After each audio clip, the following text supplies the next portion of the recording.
Right, let's welcome in our guest. We have with us Mayuresh Joshi, Ritesh Ramakrishnan, Gaurav Vissa and Sumit Bagadia. Good morning, gentlemen. Welcome to NDTV Profit, and here's wishing you a very Merry Christmas. Mayuresh, let's start with you. What are your top picks? Morning, Merry Christmas to you and your entire team, and Happy New Year as well. My own sense is that after the correction that we probably witnessed in the markets, a lot of factoring in has probably happened in terms of tepid earnings coming through. Now, when the actual earnings start coming through, you'll see the impact on stocks if the performance in terms of degrowth, as the market really expects, is a lot worse off than what was anticipated by the pool of analysts taken together. Secondly, I think in terms of key events, a lot of key events have happened, but what happens with policies, specifically in the US scenario, what Trump does in terms of infrastructure spending that the market is anticipating at this point of time, tax cuts, I think that will be keenly watched out for, and so forth, the policies related to information technology and pharma as a whole. And third, I think the more important domestic event would be the budget on February 1st. Again, I think the large consensus getting built is huge amount of spending expected to come through on rural, on infrastructure, tax cuts both on the individual and corporate side expected to come down is probably getting emphasized by a lot of public opinion at this point of time. What actually happens will give direction to the market. So my own sense is I think all these factors would probably keep the markets probably in the range. But yes, from a stock perspective, I think correction has happened in marquee names. So large cap pharma, where a lot of pain has probably come through. I think the pain might exist in terms of numbers for Q3, Q4.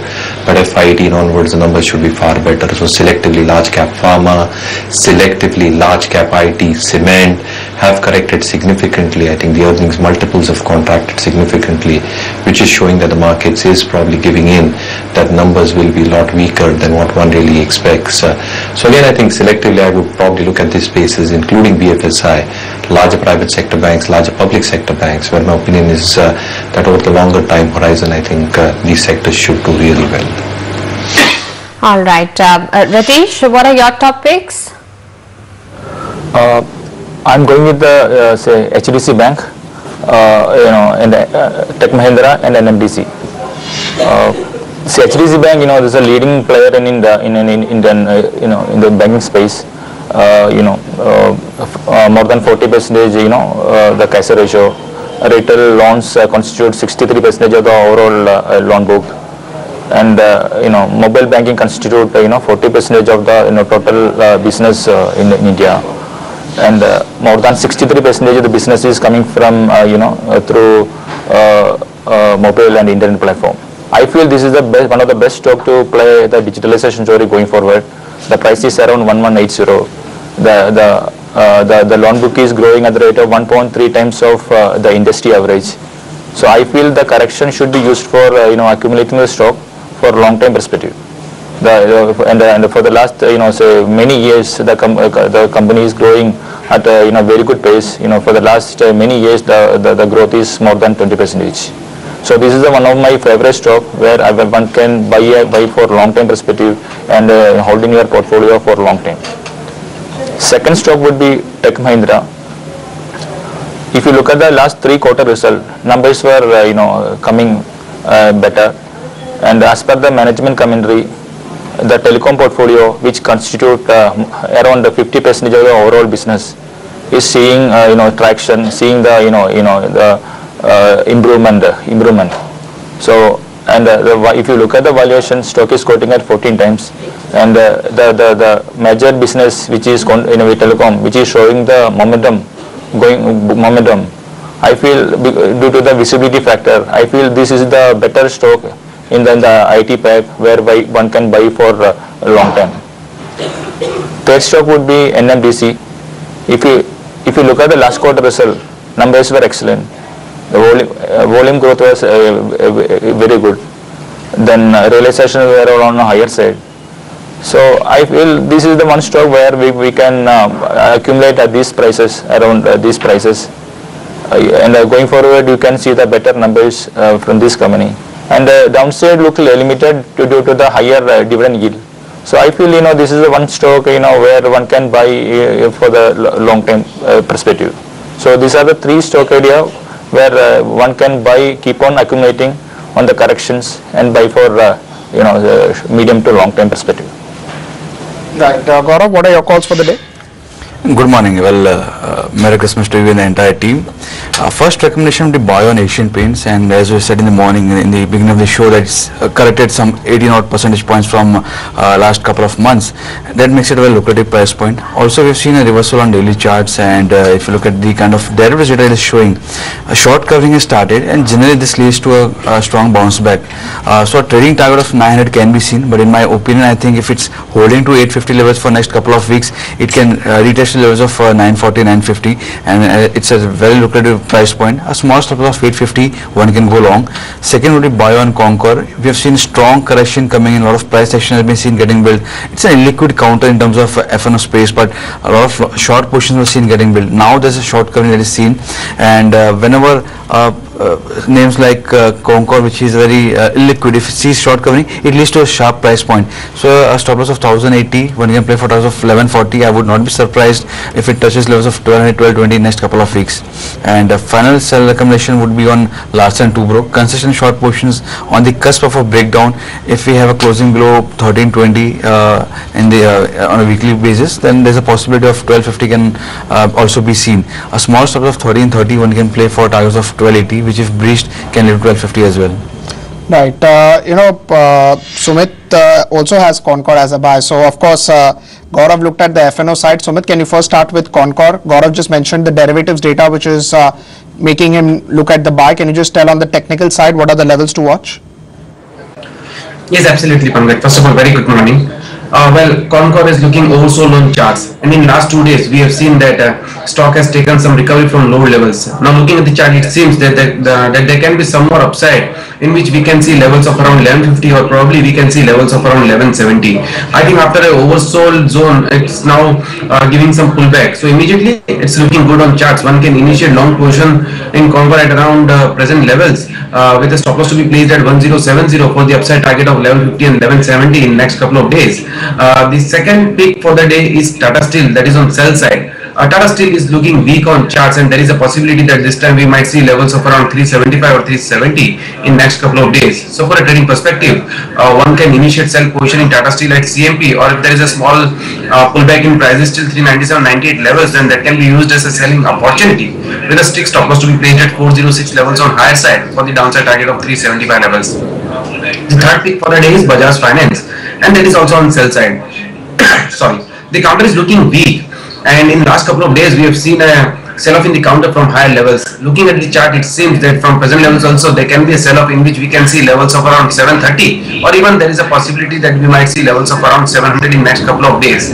I think for a trading perspective, one can initiate sell position in Bajaj Finance at CMP, with a strict stop loss to be placed at 780 levels on higher side for the downside target of 730 levels. Right, thank you so much, gentlemen, for giving the picks. But just before we come back, there are some stocks also that are in news.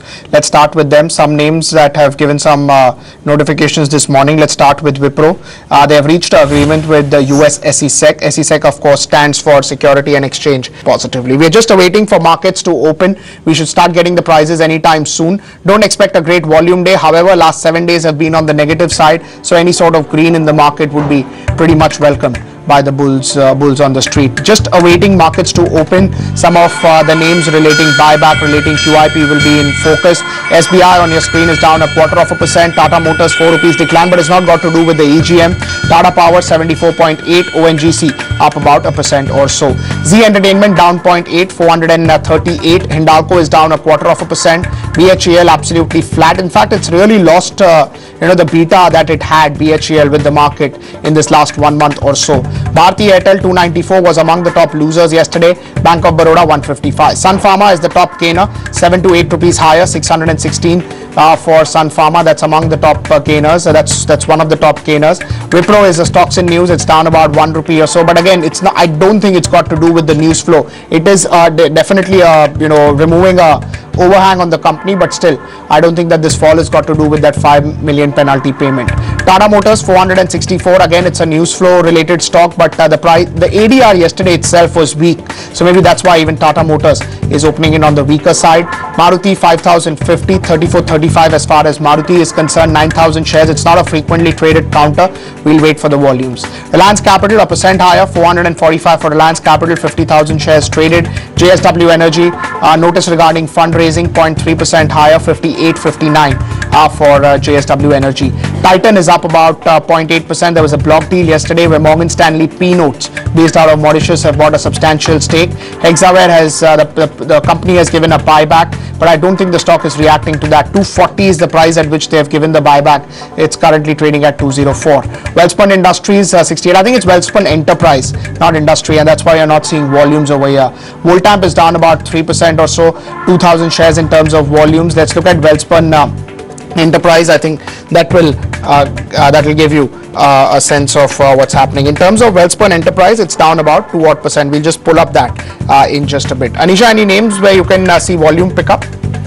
Well, volumes remain low, Pankaj, but there are some stocks that are moving up. Mandana Industries is up 4%. We've got Raj Industries doing well today. It's up 2.5%.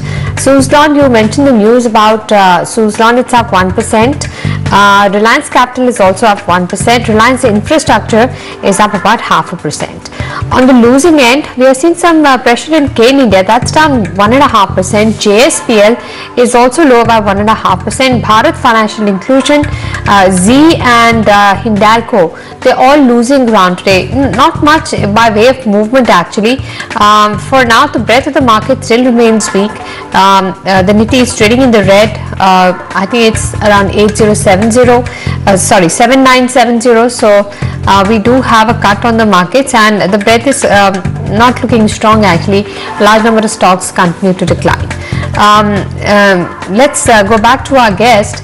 Gaurav, what do you make of some of the bank stocks? Yesterday, a big decline coming in bank and metal stocks from open interest positions.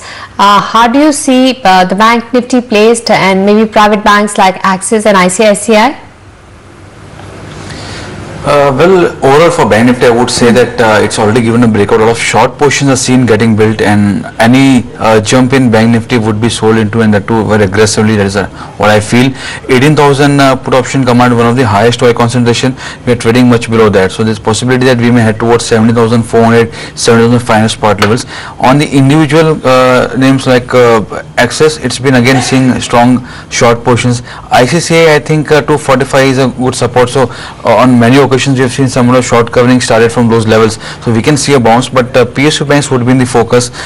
Something like a PNB has seen strong short positions, SBI has seen strong short positions, Bank of Baroda has seen good amount of short positions, so these would be in the focus. If there's a crack coming in, I think it would be led by PSU banks. Private banks would see a pressure, but I think a lot of these PSU banks are on the cusp of giving a breakdown. Cusp of giving a breakdown. So what is the levels that you would watch out for any of these names? 118, 116 is the level for PNB. This is the level from where we started seeing good amount of long positions. It went till 145, 150, and all this while when Nifty was correcting, this was one name that was holding on to levels of 125. It's given a breakdown. For SBI, 245 is a strong support. So below 243, 245, it can revisit levels of 225, 220. So these are some of the names I would be having a watchful eye on. Right. Mayuresh, what will be your view on PSU banks? Do you think they can correct further? Again, Pankaj, a large component for the PSU space would also be how the non-interest income component moves, and with the fall in yields that we've probably seen and witnessed over the past few weeks in quarters, there is significant traction and gain expected to come on that front.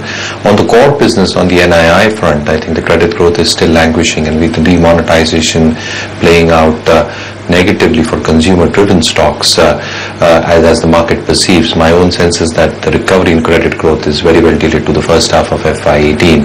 Having said that, PSU banks probably have a larger element of credit cost because the asset quality pressures probably having stabilized still remain onto the stiff system in terms of stress coming through sectors like steel, real estate, which can continue over the next 2 quarters. So largely again I think valuations within the mid-cap PSU space are extremely attractive, but capital adequacy seems to be an issue there. The large-cap PSU banks are relatively better placed in terms of stable asset quality, capital adequacy remaining strong, CASA ratios relatively better and quite comparable to some of the larger private sector banks as well for a few of them. But again I think it's going to be a tough call to make in terms of how earnings will pan out. So the larger call here would be to stick with the larger PSU bank names in a market conditions like these, though I think the non-interest component gains can be quite significant on the mid-cap PSU portfolio as well. Right. Mayuresh, in terms of some of these NBFCs, are they starting to look attractive? Are they starting to look interesting after the correction that we've seen in the last 45 days? So again, I think the fall has been quite brutal, Pankaj, and the elevated valuations that these stocks were trading at, I think the earnings are not going to come through for the larger part of FY17. Now the entire theme that the market is probably banking upon is over the next 2 quarters as earnings ground rates get built into the cost, which have already started playing out on stock prices. In the first half of FY18, is there significant traction seen on their individual businesses? Now within the NBFC space itself, as we've discussed earlier, the urban NBFC facing businesses might recover faster, the rural facing businesses might recover as well, but again I think the time lag is a little bit of an uncertainty at this point of time. So rural focused NBFCs, which is into transport financing, equipment financing, might still feel the brunt in terms of both the volume and a value degrowth, which nobody is sure or certain about at this point of time. So largely again I think I'll still wait for declines, numbers to probably come through management commentaries, the expectations in terms of the landscape going ahead. But again I think on the larger parameter within the BFSI space, as I said, housing finance companies that they decline significantly and the retail oriented ones appear to be far better placed in terms of both asset quality perspective as well as a bounce back in terms of growth coming in strongly rather than in a slow and a gradual manner. I think HFCs with a retail oriented focus and the other NBFCs which are more on the consumer durable business, I'll wait for results to probably come through. Alright, Ratish, have you had a look at BEML? BEML is a stock that rallied very strongly a day earlier when the markets were cracking down. It was up 3%. Even today it's up 1.5%. It, in a presentation to investors, gave an update on its order book, which is looking very strong, and they're hopeful of getting fresh orders of worth 5,000 crore rupees next year. What should investors do with BEML? It is continuing to move higher when the markets are breaking down. I feel these are the stocks like BEML, BEL. These are the stocks which doesn't have an impact, due to demonetization. So market is giving better valuation to these stocks wherever there is a clear visibility of the earnings going forward.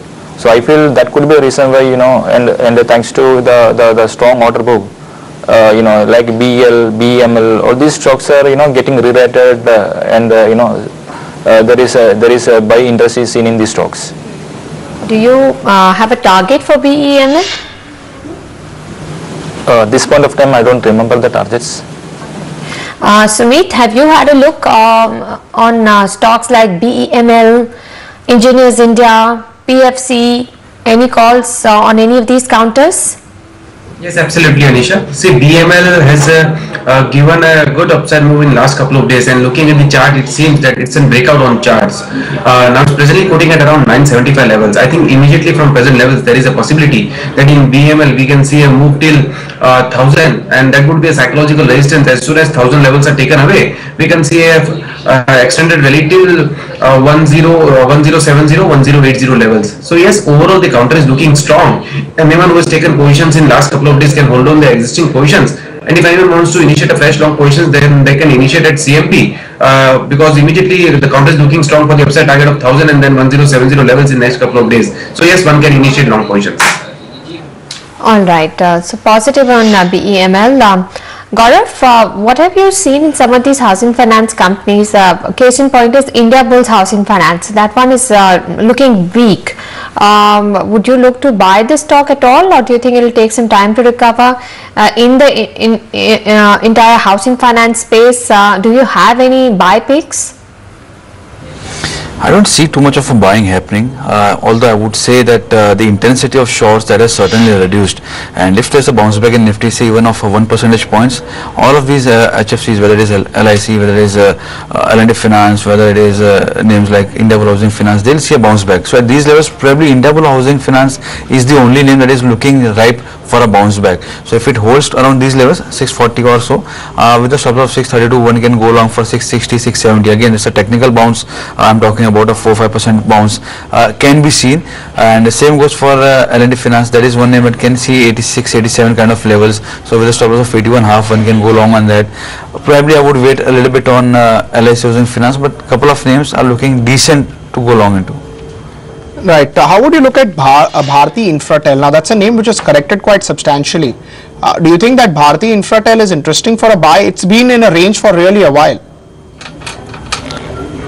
I would not ascribe a buying here. You know, it's after a long time, it's broken 350 levels from where we saw multiple times strong long positions getting built.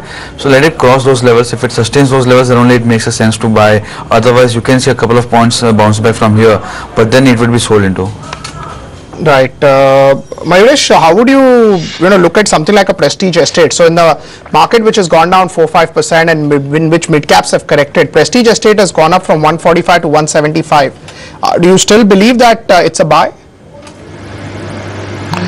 Well, again, I think if you look at how the portfolio for Prestige pans out, there is annuity income which comes through as a portion of its top line as well. So that becomes a safeguard mechanism in terms of a slowdown if one really expects to come on the residential side.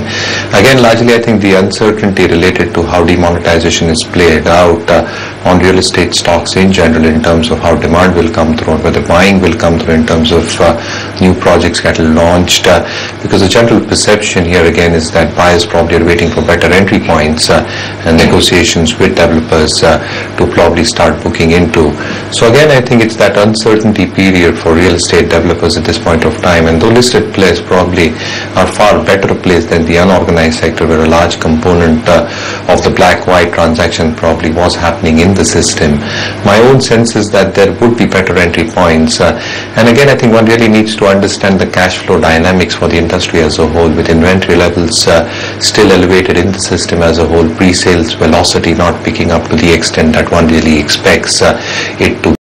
Largely, again, I think cash flows will be constrained as we've probably seen over the last 2 years. So I think the cyclical recovery might take some time, maybe delayed by a couple of quarters. So my own sense is that better entry points will prevail. So an indirect play on the overall sector can be housing finance companies, where I think you'll get a larger gamut of entry points across developers, across properties and across regions, which is far more diversified than having a centric oriented location that a few developers might be having in their portfolio at this point of time. Right, Gaurav, just before we talk about Prestige Estate, just wanted to highlight that markets are now into green. So opened down about 20 points, 7,555 is the low of the day, and now we are 7,980. Gaurav, how would you say the positioning in the market is? Do you believe that this can be a bottom, 7,957, which is today's low? Because quite some time between the 79 to 8,000, markets have made near-term bottoms. I would not play for a bottom, and neither I would say that we are near the bottom. The reason being that we have seen a small bounce today, and if you look at the positioning, we have seen decent amount of selling from FIs in terms of futures, whether it is stock or index futures. Look at the kind of writing that we are seeing in 8,100, 8,050 call options. So I would say, as long as Nifty is below 8,050, I would not play for a reversal sort of in the market. But yes, if we have an expiry above 8,000, things might be better in the first week of Jan. But if we have an expiry below 8,000, then I think it will spell some more trouble for the markets in coming days. Right. If we have an expiry below 8,000. 8,000. So the expiry is next Thursday, right? So it's about a week's time from now. What is the positioning, right? Still there are a lot of put writers at 8,000? There were multiple writings happening at 8,000 put option. When we started the series, it started with one of the highest OI concentration in the last couple of years. It started somewhere around 80-85 lakhs in the first day of the new series, and that was seen in first time in many months that the first day has seen such amount of OI concentration.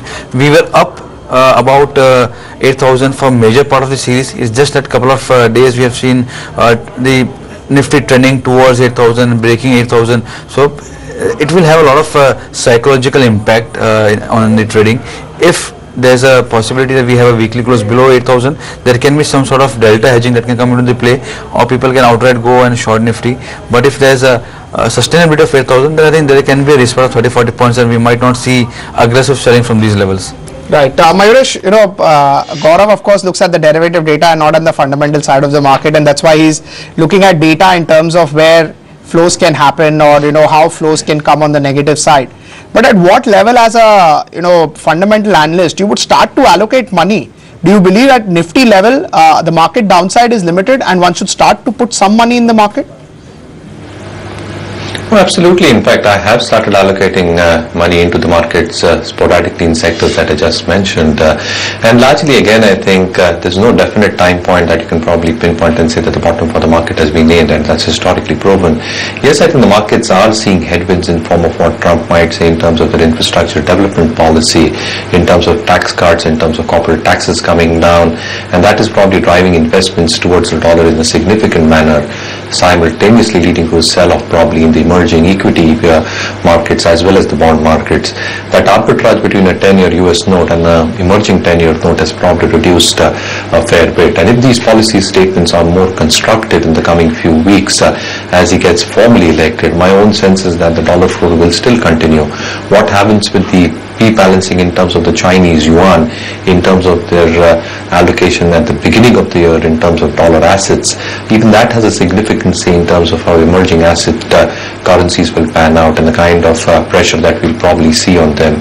Third, I think the overall crude scenario, I think one is really expecting crude not to move up below above $60 a barrel. But if that happens, I think the entire equation from an emerging perspective and specifically an India perspective changes significantly if it starts moving significantly higher than $60 a barrel. And fourth, I think the more important aspect domestically will be budget. So I think the fund flows, specifically from a foreign investor perspective, will be dependent and divergent on a whole host of factors. And again, in dollar terms, Pankaj, FIs have hardly made any money on index over the past year and a half. So largely, again, I think it's going to be a play on how developed markets will probably function over the next year and a half, and within the emerging pack, which economies will function. And again, in that sense, again, I still feel and perceive that India still stands out among the commodity-driven or the export-driven economies, because we are still domestically driven at this point of time, and the reform-oriented processes still continue, which can get reflected adequately in the budget to come. Thank you so much, gentlemen, for joining us this morning. Mayuresh, just before we go, any disclosures? Pankaj, the stock sectors that we probably mentioned, I do not have any personal holdings, but it is possible we have discussed this with our clients, and we may be holding these stocks on behalf of our clients in our schemes. Sumit, disclosures for you? Yes, Pankaj, it's better to assume that our clients might have position on the stocks which we have discussed. Thank you very much. Gaurav, disclosures for you? No personal holdings in the stocks discussed today, but it's possible that we may have recommended to our clients LKP. Right. Finally, Ritesh, disclosures for you? I do not hold any stock, whatever we discussed. We have recommended this stock to many of our clients. Clients might be holding. Thanks. Thank you so much, gentlemen, and wish you again a very, very Merry Christmas. With that, we're going to slip into a break. When we come back, we will track the markets that seem to be again headed towards the red, and we will speak with a market guest.